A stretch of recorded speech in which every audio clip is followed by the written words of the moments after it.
이 시간 하나님께서 우리에게 주시는 말씀은 요나서 3장 1절부터 10절까지의 말씀입니다.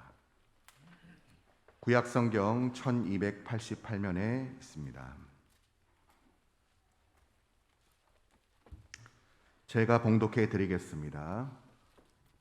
여호와의 말씀이 두 번째로 요나에게 임하니라. 이르시되 일어나 저 큰 성읍 니느웨로 가서 내가 내게 명한 바를 그들에게 선포하라 하신지라.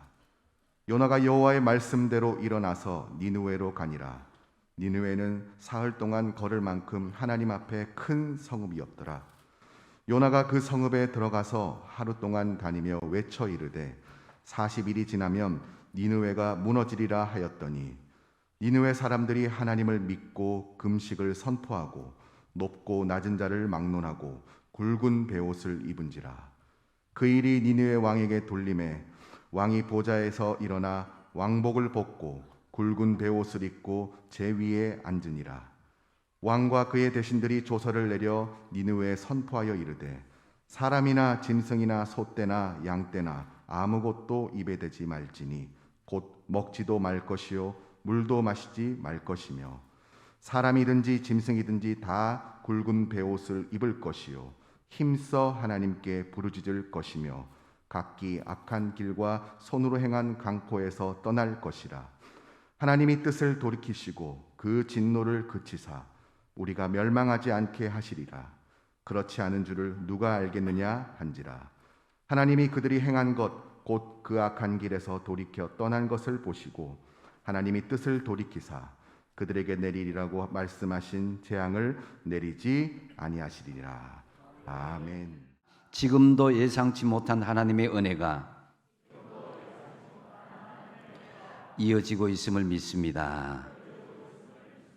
아멘.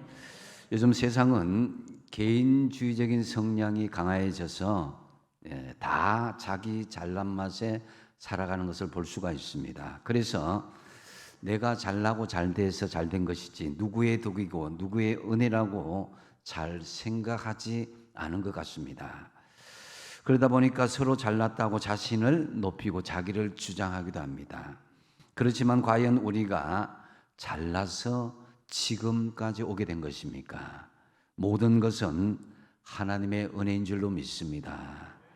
이 은혜는 히브리어로 헤세드, 구약에서 245회나 등장하고 있는데요. 원어적인 의미에서 헨이라는 단어는 이 구부린다라는 의미가 있습니다. 위에서 아래로 베푸는 호의를 의미합니다. 윗사람이 아랫사람에게 베푸는 것을 은혜다라는 거죠. 또 신약의 헬라어로는 카리스라고 그러는데 156회나 등장하고 있고요. 동사형으로 보면 카이로인데 즐거워하다, 번성하다, 인사하다, 환영하다, 선물하다라는 그런 의미입니다. 이 헬라 사람들도 이 카리스란 단어를 굉장히 좋아했다고 합니다. 다른 사람으로부터 보상이나 호의를 기대하지 않는 관용을 표현하기 위해서 이런 단어를 자주 사용했다고 합니다. 바울도 이 단어를 예수 그리스도의 십자가의 사랑으로 값없이 주시는 하나님의 선물을 표현할 때 이 카리스를 표현하고 있습니다. 에베소서 2장 8절 9절 말씀인데요. 같이 한번 읽어보겠습니다. 시작. 너희는 그 은혜에 의하여 믿음으로 말미암아 구원을 받았으니 이것은 너희에게서 난 것이 아니요 하나님의 선물이라. 9절. 행위에서 난 것이 아니니 이는 누구든지 자랑하지 못하게 함이라. 아멘. 이 말씀에 신학적인 의미를 부여하자면은 받을 자격이 전혀 없는 사람에게 하나님께서 베푸시는 일방적인 호의다라고 할 수 있습니다. 우리 자신을 한번 되돌아보십시오. 지금까지 우리가 이 자리에 오기까지 하나님의 은혜가 아닌 것이 과연 무엇인가를 한번 되돌아보십시오. 지금까지 산 것도 하나님의 은혜요. 심지어는 숨 쉬는 것도 하나님의 은혜고, 여러분 식사하셨습니까? 식사하는 것도 하나님의 은혜입니다. 요즘 코로나 때문에 밥맛이 떨어져서 밥맛이 잘 나지 않는다는 분도 많더라고요. 평소에 당연히 음식을 먹으면은 거기에 밥맛을 느끼고 먹는 즐거움이 있어야 되는데 그 먹는 즐거움이 사라졌다 하는 분도 보았습니다. 또한 아무리 진수성찬이 차려져도 우리 소화기관, 이 식도나 소장, 대장 어느 것 하나도 온전치 않으면은 음식을 마음대로 먹을 수가 없습니다. 지금도 우리가 오늘 교회에 나오고 싶어도 몸이 불편해서 아니면은 너무나 세상적으로 바빠서 이러저런 사정으로 나오지 못하는 사람들도 많이 있습니다. 매 순간 하나님의 은혜가 아닌 것이 없다는 것이죠. 한번 따라하겠습니다. 모든 것이 하나님의 은혜입니다. 아멘. 예, 새해가 되면서 남아공에 이 전원미 선교사님으로부터 연락이 왔습니다. 주신 문자 내용이 이렇습니다. 땅 주인의 횡포로 또 교회가 잠시 닫혀 있습니다. 월세 협상을 하려는데 남편 우정구 선교사가 하려 하니 저랑 계약했으니 저랑만 하겠다고 거부했다고 합니다. 변호사를 통해서 교회 문을 다시 열긴 했지만은 정말 언제까지 이런 일이 계속되어야 하는지 알 수가 없습니다. 한국적인 상식으로는 이해가 안 되는 나라가 남아공입니다. 이곳에 지어진 건물을 사서 교회로 써보려고 그렇게 해도 안 되고 너무 답답해서 한국에서 기도원에 나가서 부르짖기도 하고 기도하며 몸부림쳐 보기도 하고 그러나 딱히 해결점이 보이지 않습니다. 그저 주여 어떻게 하기를 원하십니까? 기도하며 기다릴 따름입니다. 예수 보지만 안 될 때는 그냥 멈춰서라는 신호인 줄 알고 하늘만 바라보고 있습니다. 그런데 제게 자꾸 찬양이 맴돕니다. 모든 것이 은혜, 은혜, 값없는 은혜. 그러네요. 이제까지 모든 것이 하나님의 은혜가 아닌 것도 하나도 없기에 그저 감사하고 묵묵히 지나가렵니다. 이 부분에서 제가 가슴이 참 먹먹하고 마음이 아팠습니다.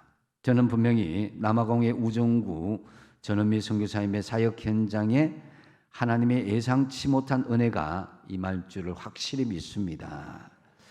한편으로 엊그제 말레이시아 김상엽 선교사님께서 2년 동안 비자가 나오지 않았습니다.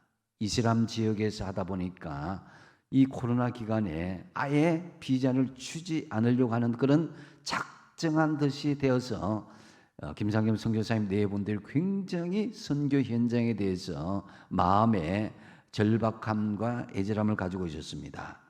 그러다가 딱 2년 만에 비자를 5+5, 10년짜리 비자를 받게 되었다는 소식을 듣고 참 기뻤습니다. 선교사님은 이렇게 문자를 보내오셨습니다. 2년 동안 비자로 인해서 2번의 한국행, 2번의 비자 여행 등 불안함과 마음고생이 정말 너무나 힘든 시간을 보냈고 너무 많은 재정을 사용했으면 했습니다. 비자로 인해서 정말 하나님께만 매달리고 기도하였고 말레이시아에 대한 확신을 다시 한번 갖게 되었으며 모든 것은 하나님께 속해 있고 하나님의 때가 있다는 것을 다시 한번 배우기도 했습니다. 같이 기도해 주시고 걱정해 주시고 염려해 주신 것을 진심으로 감사드립니다. 예상치 못한 은혜를 베풀으신 하나님께 영광의 박수 한번 올려드릴까요? 너무나 선교 현장을 포기해야 될까? 정말 20년 넘게 선교한 지역이 한순간에 복귀하지 못할 수도 있다는 그런 생각을 가졌지만은 하나님은 그 기간 동안 김상엽 선교사님에게 많은 것을 깨닫게 했고 하나님께서 하신다는 것을 분명히 보여주었다라는 거죠. 이 예상치 못한 하나님의 은혜가 또 우리 가운데 2023년 새해에 여러분과 가정과 일터 위에 풍성하게 임하시기를 축복드립니다. 오늘 본문에서 예상치 못한 하나님의 은혜를 접한 또 한 사람을 우리는 만날 수 있습니다. 바로 요나입니다. 요나는 비둘기라는 이름의 뜻을 가졌습니다. 비둘기는 옛부터 소식을 전하는 전령사 구실을 했는데요. 요나는 하나님의 선지로서는 최초로 이방 국가인 아수르 아시리아라 그러기도 하고요. 수도 니느웨였는데 이 니느웨는 이라크 북부의 모술 지역입니다. 유명한 이슬람 ISIS의 근거지에 파송을 받게 되었습니다. 하지만 요나는 하나님께서 파송한 명령이 못마땅하였습니다. 왜냐하면 아수르는 조국 이스라엘을 괴롭히는 나라였고 우상을 섬기는 나라였습니다. 무엇보다 구원은 오직 선민 이스라엘에게만 있는 것이지 이방 민족에게 구원이 베풀어진다는 이것이 용납되지가 않았습니다. 이런 이유로 요나는 니느웨 대신에 정반대인 다시스로 향하여 나갔습니다. 완전히 하나님의 명령에 불순종하는 요나였습니다. 그런데 본문에 보면은 예상치 못한 하나님의 은혜가 부어지는 것을 볼 수가 있습니다. 가장 먼저 예상치 못한 하나님의 은혜가 무엇입니까? 먼저 하나님은 다시 부르심의 기회를 주신다라는 것입니다. 1절을 보시면은 여호와의 말씀이 두 번째로 요나에게 임하였다라고 말씀합니다. 여기서 두 번째라는 히브리어로 시니트인데요. 다시 한번 두 번째로 기회가 주어졌다는 것입니다. 이 첫 번째 니느웨로 가라는 하나님의 명령에 불순종했던 요나에게 전혀 예상치 못한 하나님의 은혜, 그 기회가 주어진 것입니다. 세상에는 이 전과자라는 딱지가 붙으면은 이 이유가 어떠하든지 전과자라면 일단 경계하고 멀리하는 경향들이 있습니다. 하지만 하나님은 그렇지 않습니다. 하나님께서는 한 번의 도주 전과가 있는 요나를 또 부르셔서 사명을 맡기시는 것을 볼 수가 있습니다. 2절을 보시면은 일어나 저 큰 성읍 니느웨로 가서 내가 내게 명한 바를 그들에게 선포하라고 말씀하십니다. 가끔씩 교회에서 새해 사명을 받게 되면은 우선은 회피하고 도피하고자 하는 사람들이 있습니다. 그러면 저는 생각합니다. 이것은 사람이 주는 사명이 아니라 하나님이 주시는 것인데 얼마나 하나님의 마음이 아플까 이런 생각을 해봅니다. 세상의 직장에서 만약에 여러분에게 새로운 직위를 준다면은 어찌 함부로 못하겠다고 하겠습니까? 하물며 하나님의 사명은 더하여야 되지 않겠습니까? 그런데 하나님은 왜 실망을 안겨준 도피한 요나를 또 구차하게 또 찾으시는 것입니까? 하나님께서 사람이 없으십니까? 얼마든지 부를 사람은 많습니다. 그럼에도 불구하고 왜 하나님은 요나를 또 부르셔서 끝까지 사명을 맡기시는 것입니까? 그것은 우리 하나님은 사람을 한번 콕 집으시고 점 찍으시고 하나님께서 마음에 구원하시고자 그들을 사용하시고자 하면은 포기하지 않으시는 분이시기 때문입니다. 한번 따라할까요? 하나님은 나를 끝까지 포기하지 않으신다. 아멘. 내가 포기하면 포기하였지 하나님은 나를 포기하지 않는다는 거예요. 모세는 40년 동안 양치기 노릇을 하다 보니까 이전에 애굽의 왕자 노릇하던 40년의 품위는 온데간데 없이 다 사라졌습니다. 나이도 80이나 먹었습니다. 그럼에도 하나님은 모세를 다시 불렀습니다. 하나님께서 모세를 찾아가서 이스라엘을 구원하라고 바로를 만나라고 하자 모세의 심정이 어떻겠습니까? 나는 못 갑니다. 나는 혀가 뻣뻣합니다. 말재주가 없습니다. 40년 동안 광야에서 처박혀서 양이나 쳤는데 나 같은 것이 어디로 나갑니까? 나 못합니다. 그러면서 자학하고 몇 번을 못 가겠다고 버티어도 하나님은 어떻게 하십니까?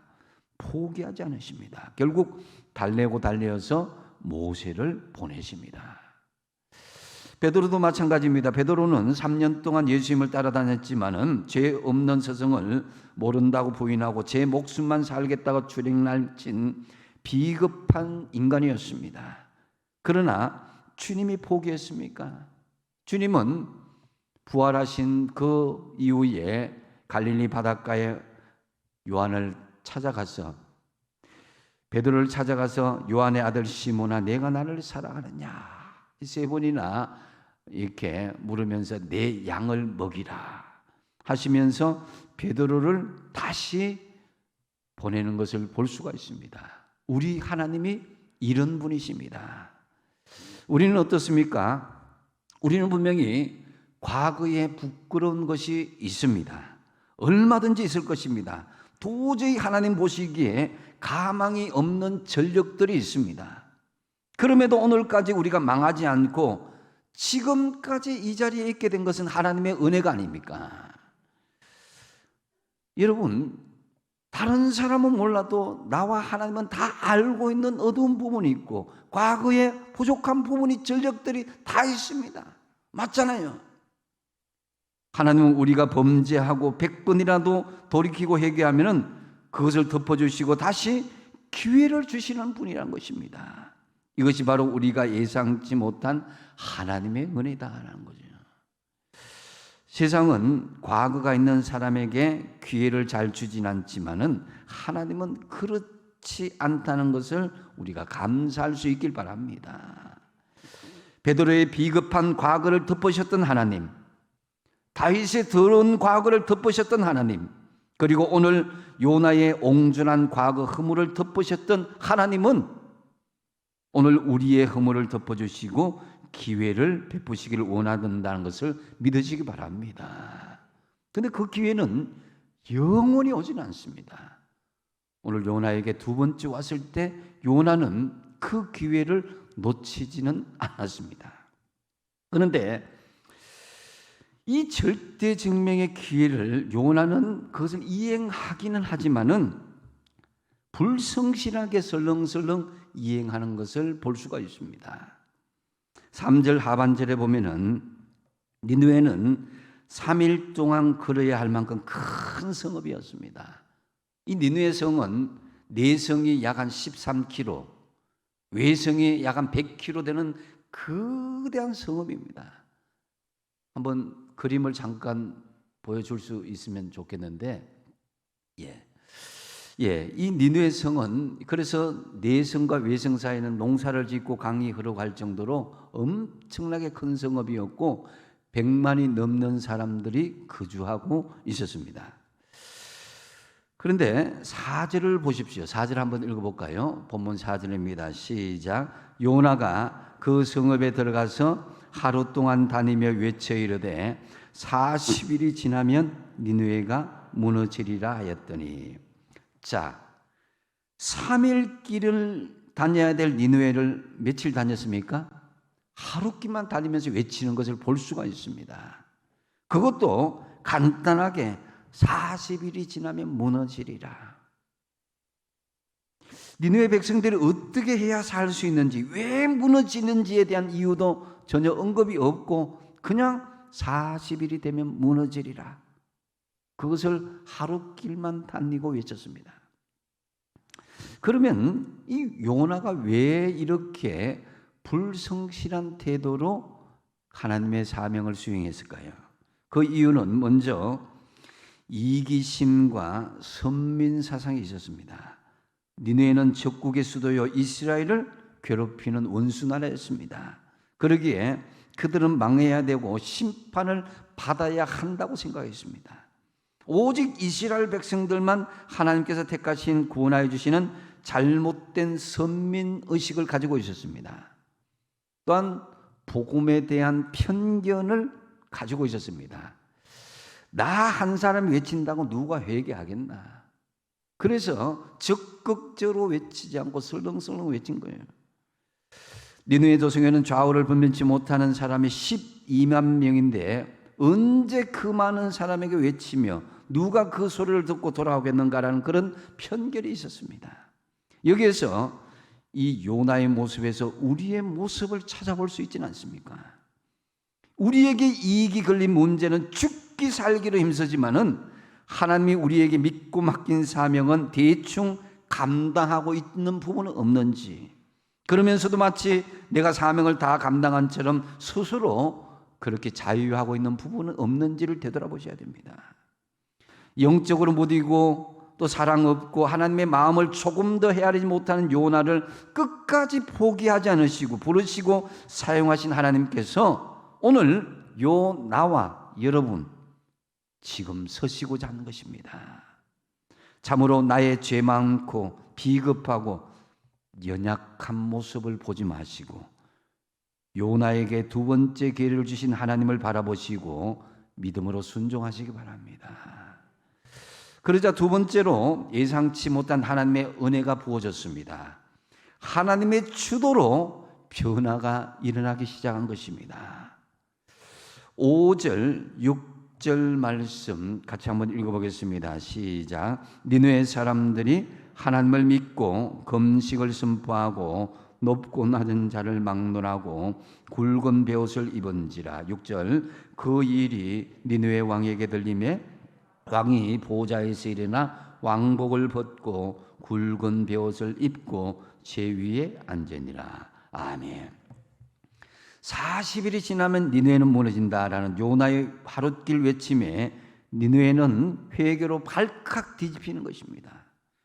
하나님의 주도로 놀라운 변화가 일어나게 되는 것입니다. 니느웨 백성들이 먼저 하나님을 믿게 되고 또한 금식을 선포하게 되고 또한 남녀노소 굵은 베옷을 입게 되고 왕이 굵은 베옷을 입으며 회개하는 모습을 볼 수가 있습니다. 심지어 7절 8절에 보면은 왕이 직접 조서를 내려서 모든 악한 길에서 떠날 것을 명령하는 것을 볼 수가 있습니다.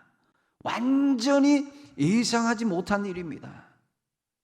요나가 외쳤던 경고의 메시지 하나가 이토록 엄청난 결과를 가져오리라고는 아무도 생각하지 못했을 것입니다. 세상에 이런 결과를 누가 기대했겠습니까? 오히려 우리가 보통 상식적으로 생각하면 웬 정신 나간 놈이 저렇게 정신 나간 소리를 하겠나 이렇게 무시해버리거나 나라의 치안을 위협하는 불순 세력이라고 체포해야만 되는 것이 일반적인 예측입니다. 제가 만약에 이 울산 거리를 떠돌아다니면서 40일이 지나면 울산을 무너질 것입니다. 망할 것입니다. 이렇게 했다고 합시다. 어떤 결과가 나타나겠습니까? 울산 호계교회 김모 목사가 정신이 돌았다고 별 정신 나간 놈 다 있네 하면서 무시하든지 저거 간첩이 아닌가 하면서 아마 신고해 버릴 수도 있습니다. 전혀 예상치 못한 결과가 일어나는 것, 이것이 이 니느웨의 성에 나타난 것입니다. 요나 한 사람의 경고로 말미암아서 전 국민적인 회개 운동이 일어나게 된 것이죠. 한번 상상해 보십시오. 물고기 뱃속에서 3일 동안 있다가 나왔기 때문에 얼굴도 벌겋게 뜬 데다가 머리털도 헝클어지고 노숙자처럼 된 그 남자, 쳐다보면 웃음부터 나올 정도로 몰골을 한 그 남자가 그 성이 무너진다고 외치고 다녔다고 가정해 보십시오. 조롱거리나 구경거리밖에 되지 않았을 것입니다. 하지만 요나야가 하나님의 말씀을 외치자 전혀 예상치 못한 결과가 일어났습니다. 요나의 말은 딱 4마디입니다. 40일이 지나면 니느웨가 무너지리라. 40일이 지나면 니느웨가 무너지리라. 히브리 원문에도 보면 호드 아르바임 욤 베네니테 네파게츠 이렇게 딱 5마디로 나와 있습니다. 그런데 이 간단한 말씀을 듣고 성경 최대의 집단 회심의 역사가 일어난 거예요. 베드로도 그 예루살렘의 변화가 일어났지만 3,000명, 5,000명 일어났지만은 100만 명에 가까운 사람들이 회개하고 하나님 앞으로 돌아왔으니 이만큼 큰 사건이 어디 있겠습니까? 이것은 우리에게 무엇을 예시하고 있는 것입니까? 예상치 못한 은혜는 내가 일으키는 것이 아니라 누가 주도하신다고요? 하나님이 주장하신다는 거죠. 우리는 다만 순종하면 순종하고 전하면 되는 것입니다. 특별히 다음 주간에는 온 가족, 친지, 친구, 이웃들이 만나는 설날 명절입니다. 우리 주변에 맡겨진 한 영혼 한 영혼을 천하보다 귀한 존재로 여기십시오. 요나처럼 편협한 생각을 버리십시오. 구원받을 사람, 구원받지 못할 사람, 복음을 받을 사람, 복음을 받지 못할 사람, 내가 정하는 것이 아닙니다. 복음 전도의 편견을 버리시고 전하기만 하시고 마음의 감동이나 변화는 성령 하나님께 맡기시기 바랍니다. 하나님은 한 영혼도 망하지 않고 모든 사람이 구원받기를 원하십니다. 우리가 구원을 선포할 때 예상치 못한 하나님의 구원의 은혜가 부어질 줄로 믿으시기 바랍니다. 계란으로 바위치기라는 이런 속담도 있지만 하나님께서 주도하신다면 계란으로 바위를 깨트릴 수 있습니다. 지금 요나의 상황이 그랬습니다. 요나가 입을 열자 아무도 예상치 못한 놀라운 변화가 일어났습니다. 하나님께서 주도하시니까 가능하였습니다. 다윗이 골리앗을 무너뜨린 것처럼 전혀 가능성이 없어 보이나 하나님께서 주도하시니까 예상치 못한 하나님의 은혜가 부어진 것입니다. 저는 25년 전에 청년들을 데리고 몽골 선거 현장을 갔을 때 지금 생각해도 어떻게 그런 일이 있을 수 있나라고 되새김질해 봅니다. 당시 공산국가에 공개적으로 복음을 전하지 못하는 상황이었는데 그때 청년들이 그곳에 복음을 전하게 해달라고 간절히 기도했을 때에 선교사님으로부터 연락이 왔습니다. 어떤 마을의 촌장이 찾아와서 선교사님께 정식으로 요청했다는 거예요. 자기 동네를 복음으로 전하게 해달라고. 복음의 말씀을 듣고 싶다고. 그럴 경우는 가능했다는 것입니다. 그랬을 때 저희들이 청년들과 같이 그 몽골의 선교 현장에 갔을 때에 하나님께서는 장신대 선교팀과 합류하도록 했습니다. 그것도 계획한 것이 아니었습니다. 그러면서 거기에서 교회를 개척하게 되고 수많은 사람들의 회심을 경험할 수가 있었습니다. 우리가 계획하기에는 정말 과연 될까 하지만 하나님께서는 놀라운 계획하심으로 준비하시고 이루신다는 것을 발견할 수가 있었습니다. 여러분, 지금 세상에 많은 사람들이 영적인 일에는 점점 흥미를 잃어가고 있습니다. 관심 바뀝니다. 이런 사람들을 향해서 하나님의 심판과 구원의 메시지를 전하는 것은 요나의 외침과 같이 한편으로는 요나 스스로 생각하기를 공허하게 전달될 수도 있다라는 생각을 가질 수도 있습니다. 그럴지라도 우리는 이 세상을 향해서 하나님의 복음을 외쳐야 합니다. 그러면 예상치 못한 하나님의 은혜가 부어져서 놀라운 변화가 일어나게 될 것입니다. 내 주도가 아니라 하나님의 주도로 그 역사가 일어나게 될 것입니다. 내 생각, 내 경험, 내 판단과 지식을 내려놓고 한 영혼을 위한 열심과 순종으로 예상치 못한 놀라운 변화가 여러분의 삶 속에 풍성하게 일어나게 되기를 축복드립니다. 이제 말씀을 맺습니다.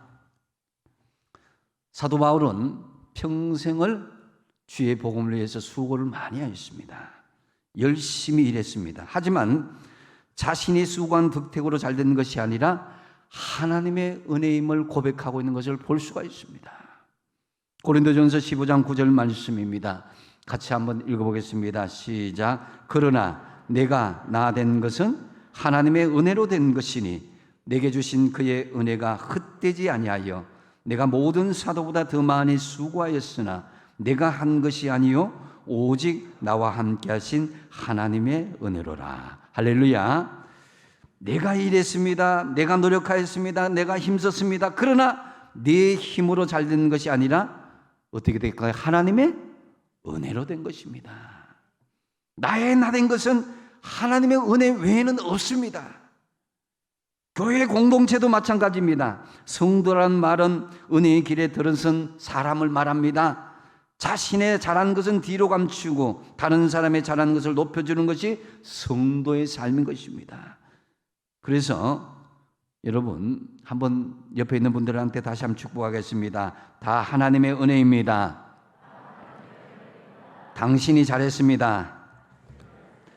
나는 아무것도 아닙니다. 아멘. 우리 교회는 은혜를 배우는 학교와도 같습니다.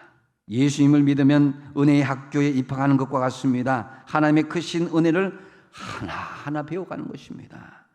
자식 중에 가장 나쁜 자식이 있다면 부모님의 은혜를 모르는 자식일 것입니다. 성도 중에 가장 소망이 없는 사람은 하나님의 은혜를 저버린 사람일 것입니다.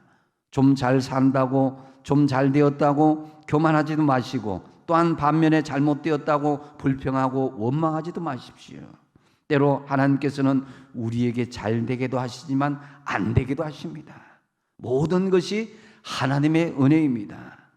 하나님은 지금도 전혀 예상치 못한 방법으로 우리에게 은혜를 베풀고 계십니다. 예상치 못한 하나님의 은혜가 무엇입니까? 첫 번째로 하나님은 다시 우리에게 부르심의 기회를 주신다. 그 기회는 영원하지 않지만 지금 내게 부르심의 기회를 주실 때에 앞선 불순종의 삶과 실패와 죄악된 삶에서 다시 하나님께서는 우리에게 부르심의 기회를 주실 때에 마지막이란 생각으로 그 순종하시는 여러분이 되시기 바랍니다. 또 예상치 못한 또 한 가지 은혜는 뭡니까? 내가 주도하는 것이 아니라 하나님의 주도로 변화가 일어난다는 거죠. 우리는 약하고 부족하여도 하나님은 우리를 사용하셔서 놀라운 변화를 일으키시는 그런 놀라운 계획들이 있습니다. 다만 나의 인간적인 편견이나 계산들 그리고 나의 부족함까지도 하나님께 맡기고 나아가는 것이 중요한 것입니다.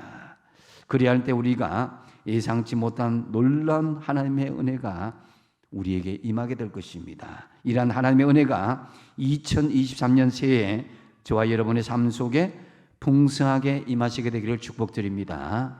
기도하겠습니다.